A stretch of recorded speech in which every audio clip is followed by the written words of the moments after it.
ಏನಾಯಿತು ಮಾ ಗಾಡಿ ಏನಾಯಿತು? ನನ್ನ ಹತ್ರ ಆಯಿತು, ಓಪನ್ ಮಾಡಿ ಮಾ ಹಾಕ್ತೀನಿ. ಅಷ್ಟು ಬಿಸಿಲಲ್ಲಿ ತಳ್ಕೊಂಡು ಹೋಗ್ತೀರಕ್ಕ?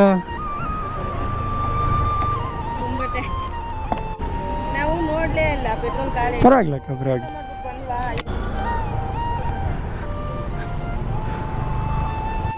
ಅಷ್ಟು ಬಿಸಿಲೈತೆ, ನೀವು ತಳ್ಕೊಂಡು ಹೋಗ್ತೀರಾ?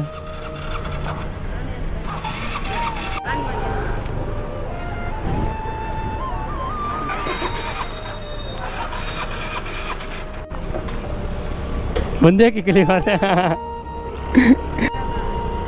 ನಮ್ಮಮ್ಮ ಪರವಾಗಿಲ್ಲ. ನಾನು ಯಾವತ್ತೂ ನನ್ನ ಹತ್ರ ಎಕ್ಸ್ಟ್ರಾ ಪರವಾಗಿಲ್ಲಮ್ಮ, ಪರವಾಗಿಲ್ಲ. Thank you. You already no.